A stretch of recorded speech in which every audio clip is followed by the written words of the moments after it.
Hello dudes, it's MacLeod10 here, back with yet another Wynncraft quest guide, and today we're doing Order of the Grook.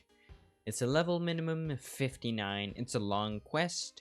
Talk to Sesam on Mage Island at those coordinates. So, I'm on Mage Island. You can get here by either taking the Sea Skipper from Nemract or Selchar, or you can take a scroll, or you could swim. Coordinates are in your quest book and on the screen. Now let's go find this, was it Sesam? I think it was Sesam. He's on the highest building over here. Sesam, here he is. And let's go. I really don't want to go. Hey, who are you? Do you not have any manners at all? Just running into my parents' house like that? Jeez. I oughta, well, maybe... Oh, I know. Here, go into my room real fast and grab that letter in there. Bring it to me when you do. I want to make sure it's the right one. Invitation letter. Grab that. Yep, that's right letter. I hope you like school. My parents were super excited when that letter flew into my room, but magical school sounds so boring. I don't even want to learn magic. I just want to write my stories and play games. You can go instead. I know the picture on the letters of me, but you can say you have a growth spurt. That should work, I think. Now go on. You should get out before my parents see you. I don't want them to find out that I gave that letter away. Oh, okay. Weird kid. So, we're gonna make our way back down to the docks. And we're gonna go to this dock instead. The broken one.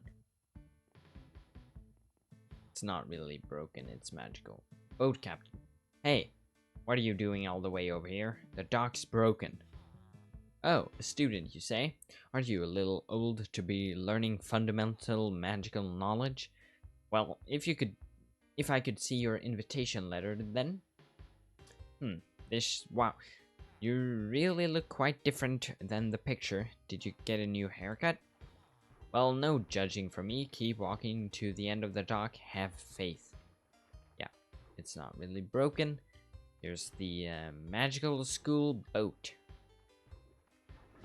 And enter. Alright everyone, ready for a magical experience? I guess. We're headed to the Nexus. You've been told where to go. If you're forgotten, ask your fellow students.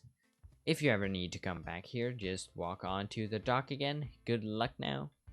So, if you die or anything happens and such, you can just go back to the dock, enter the boat again, and drop down here. And here we are. We're in, like, a limbo area, I would say. Psst, are you a student at Grookboards? This is the way in. Do you see that weird-looking dirt wall? Through the wall, right? I hope my uniform doesn't get dirty. Just run straight through. Don't tell any non-wizard folks, though. So, this will get like, this is part of the reward, basically. But yeah, enter this suspicious dirt wall, and teleport. And we're on a secret school island. Okay, Cider. Hello, new students, over here. Welcome to the island of Grookwarts. I will be guiding and helping all of the new students. So, all of you will be getting 2 new vouchers each, and with them you will need to buy 1 wand and 1 book or tome. You can find everything here around the docks. Choosing your materials is very important, so buy the ones that speak to you. When you're done, meet with Miss Una at the front gates. So basically, if you buy, what you buy basically determines your reward. And I should have studied the rewards because they made like a spreadsheet on it, but I don't remember. But I think it was Dragon Bone. You can just go with anything basically, but I'm gonna try to get the good reward. Teaching of a wizard. Let's go with that one.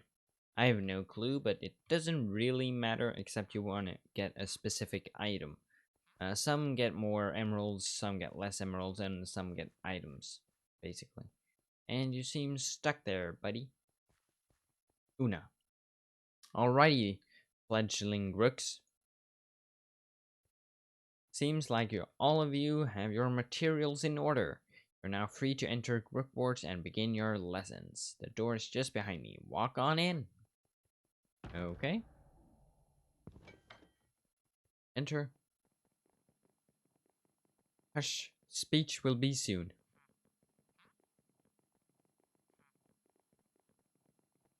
Take the steps and hurry, take a seat. The banquet will be starting at any second now. Let's go over here to the middle, basically. Get a good seat.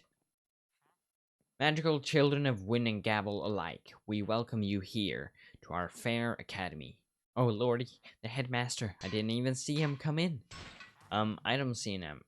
I don't see him at all, actually. Well, I should hope you can see me now, all of you. Oh, what a splendid turnout this year. Apologies, I simply can't resist a bit of theatrics. Now, it's time to listen and learn, fledgling Rooks. We acknowledge the mages and scholars. The Order of the Grook are pleased to see each of you here, whether you be a young mind aching with curiosity or an old hat looking to refine their knowledge. All seeking to learn magic are welcome here. We expect great things of you. Now, to business. You will write your schedules for the semester. Look down on your paper and write in what classes you wish to participate in. You will need to choose four classes, one from each category. The categories are elemental magic, practical magic, magical creatures, and types of magic. The schedule book is at the end of the table. Worry not, there is no limit on class size. If you wish to take it, you may take it. Okay, there it is. Let's write in. Come on. Log on in. May I? Come out. NPCs, am I right? Yeah, that didn't work. Yep. There we go. Category 1, elements. Let's go with air. Practical magic. Magic effects. It doesn't matter. Category 3, magical creatures. Wibbles or species.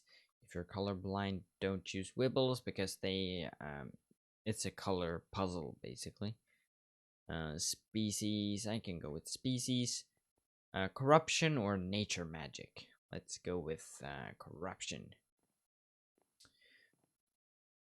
To learn corrupt. Oh yeah, he talks what I chose. I'll be leading you to your classes now, everyone. Talk to me when you're ready to go. Okay. All right, fledgling Rooks. Your first class is starting in a minute. Follow me. Okay, I think we're starting with air, right? Elemental classes. Okay. Let's begin the lecture, I guess. Alright, class. The sooner we start, the sooner we finish. So everyone take your seats. You will be getting up soon enough anyways. Moving right along. Air, you're breathing it. We're surrounded by it. But ain't you know what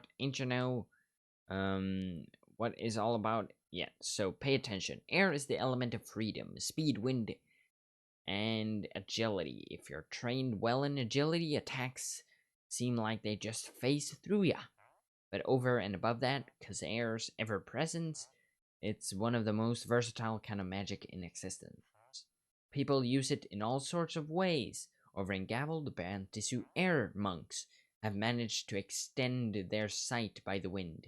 They make use of this to help to guide folks who get lost in the canyon over there. Many winged sort creatures are tied to air, but not all of them. Some air magic user just straight out float. Now, wouldn't that be nice, eh? Due to their tenuous physicality, souls and spirits are also often related to air magic. Makes ya wonder if you could just blow a ghost out of the window. And finally, some old tales of a woman who crossed the sea before it was calmed using air magic to fly. It's just an old legend, but an interesting one. Now, onto the practical test. It's time to get those bones a shaking. You will be running an obstacle, of course. I have set it up, but with a twist. Everyone, up to the table, you will need this feather with you to get through. It will help you jump higher. Which feather? The goal is to grab the crystal balls I put in the obstacle, of course. Once you find them, bring them back to me. The course is behind me. Shake a leg now.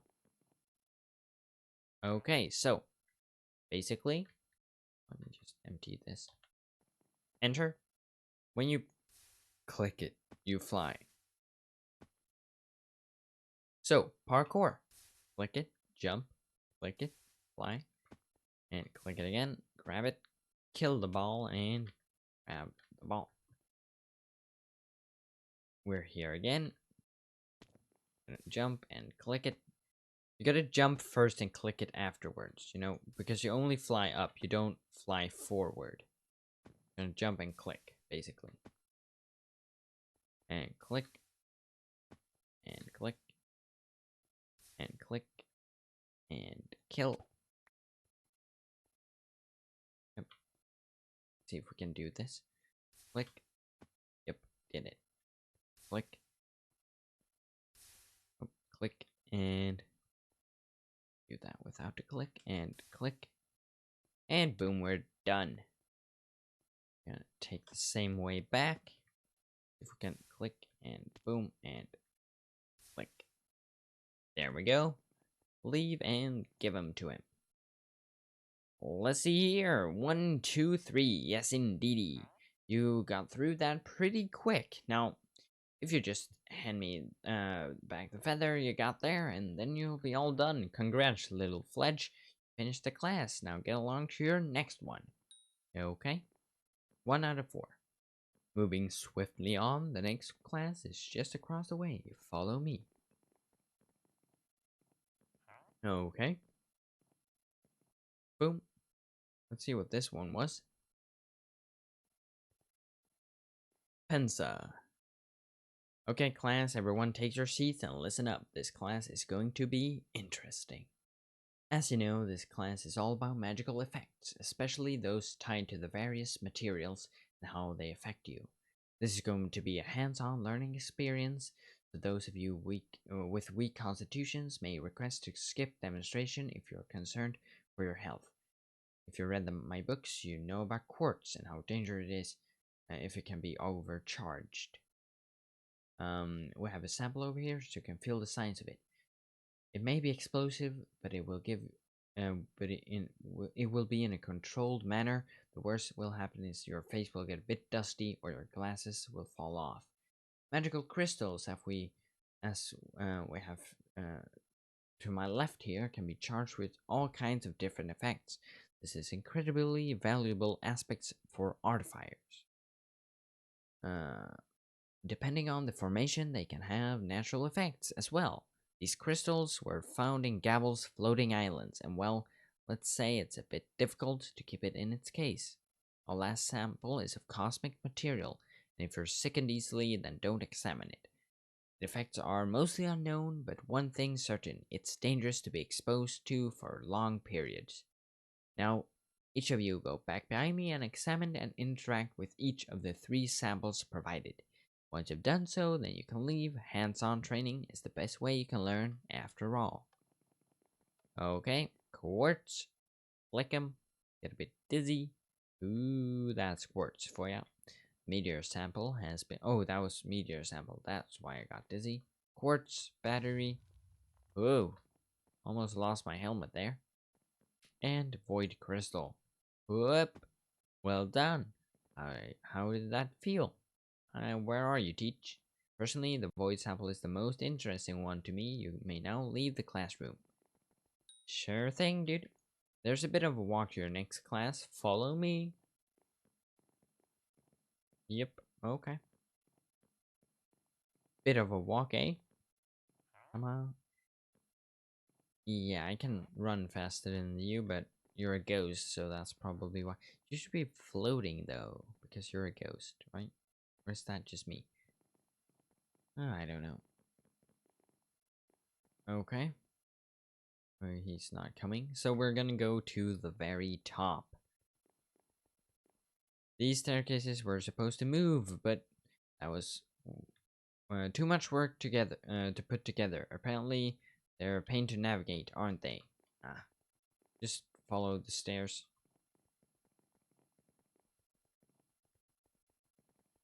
And sometimes you get to boost area, and we can just boost over to the right place. And enter. And here's our next classroom. Teacher. Hello student, this is your magical creatures class, and I will be your instructor. Different species have different levels of innate magicality. This is often an invisible aspect of the species you must never assume. To begin with Dogons. They are an ancient creatures, artificial seeming at first. Despite this, they are highly adept at earth and fire-based magic. Able to quite literally move mountains. It's theorized that they were the ones to carve out the inside of the molten heights into the caves we know today. The tales also tell of their utilizing demonic energy for various purposes. However, we are only able to assume their magical energy from dwarven tales, as they are nigh extinct. Moving on, the term greenskin is a catch-all for trolls, goblins, orcs, ogres, and hobgoblins. Some include Gerts into this definition, though by technicality they are separate. Though many greenskin societies have mythical practices, the only known way for them to utilize magic is through artifacts. They have little magical potential. Meanwhile, villagers are of the opposite persuasion, high magical potential, often unrealized out of the laziness. Humans are often thought of as more magical than villagers due to Fruman soldiers seeming to know some magic innately. This is untrue. Dwarves have a similar level of magicality to humans, but like villagers, it often goes unrealized. Their culture values physical strength more. It's theorized that the reason for this is due to their distaste for the demonic energies of the Dogons. They reject their magic potential often, such that it is lessening over time. Inversely, elves have a deep connection to their magicality. Despite their reluctativeness, they are known for their open share of magical energy within their own society. The outcast elf of Ephelim have shared their connection to what they refer as the light. This connection is supposedly unfathomable, but guides them and protects them. Now, we see, if you're paying attention, you will come here in order societies I refer to in this class from least magical to most. Okay, so let's go. Least greenskins. Then we have dwarves. Then we have humans. Then we have villagers. Then we have Dogons. And then elves. There we go. And we're done.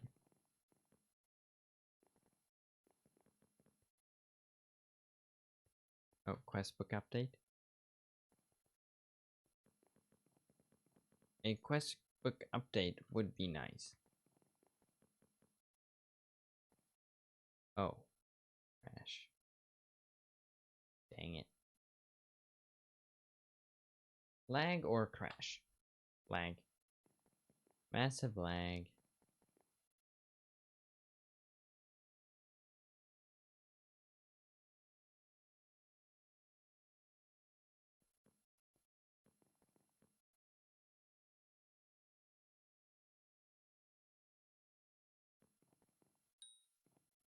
There we go.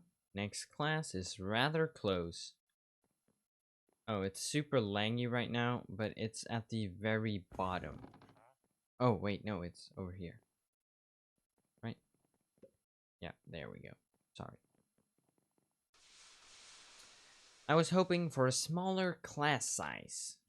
Wait, what? Corruption is incredibly dangerous. It will be tough to keep so many students safe. If anyone wishes to leave, you may. Now, corruption is a force of nature of some description. Yes, you heard me right. We don't actually know much about it. Even though it's plagued Wynn province for 1,000 years, the way it behaves is so incredibly alien in the nature that it's nigh impossible to study. We know it raises undead bodies. The working theory is that the more heavily injured the target is, the more susceptible they are to being corrupted. And well, you can't exactly get more injured than dead, hence the growth of zombies and skeletons and all over in Wynn. It appears to spread by a complex root system. Scientists from Nesak Oracle has studied this. The corruption spikes appear to spread it in greater concentration. As for the effect on your person, most often paranoia and anger are seen, and that's about the only consistent thing with it. It affects everyone slightly differently. The worst part is that it's practically every single thing we touched on here is conjecture and theory crafting. The force of corruption is terrifying. The only thing we know for certain is that that powerful ice-based magic can have corruption, as seen in the Nesak region. Now, the dangerous part. Everyone come past my desk here. We'll examine a corrupted creature in a controlled environment. I have one in captivity, and its cage is reinforced with the strongest metal we have. So, dear God, let it be enough. Dude, bringing it out now. Be sure to back up. We don't want anyone caught in the crossfire here. One thing to note about undead corrupteds, they can't be cured. You can weaken them, but that's about it. Wait, why is it spreading here? It's never done this before. Everyone back up now. As you can see, the corruption is very powerful. Can someone get to another teacher or something? It's corroding the bars. Everyone run now. Linus, I said run, don't fight that thing. Dear Lord, that was awful. I can't believe you were able to kill that thing. Class absolutely dismissed. I have to cancel this class. It's far too dangerous for the students. Yes, I agree. That's all for classes. I hope you found them magically enriching. Now off to the bottom of the stairs. Hurry! Don't hold up the ceremony. It won't start until everyone is there. Let's go. Just jump down, and here we are. Boom. Yep. Let's take a seat, take a seat. The ceremony is starting. Hello, guys. And so, your teachings, or at least their basics, have ended. Your magical feathers have started to grow. You have all been performing very well during your classes today. I've heard quite a bit of praise from the teachers being passed around. But now for your efforts. You shall not go unrewarded. You will leave here with more than simply knowledge. Your tools have shaped your minds. Subtlety, but inexorably. And so with that, what you'll leave with today, both in mind and in treasure, shall be different from each of you. Let us start with Linus 10. Come up to the stage. Okay.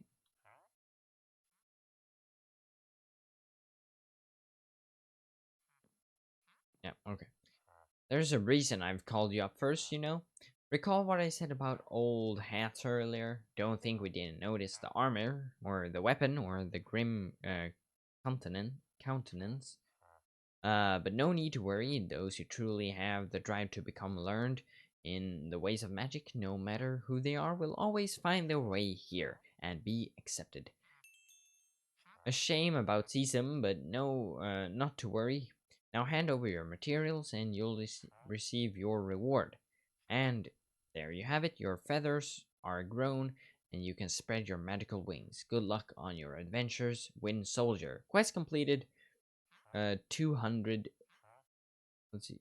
Yeah, 242,500 experience points and access to the magical tunnel fast travel plus the rewards dependent on your items. I got 34 liquefied emeralds and a fabled bracelet. Yeah, you can exit through here, and we're back in this cave. Now this is a reward. How? Well, you can access this by going to the magical boat, and basically this is fast travel. You can head to Selchar, you can head over to Levigar, you can head over to Mage Island, and I think Nemract is the last one. Pirate Cove. Wait, there's supposed to be a Nemract one. Did I miss it? That Nemract? Yeah, that's Nemract. Nemract. And enter. And you get teleported, basically. And there we have it. Goodbye.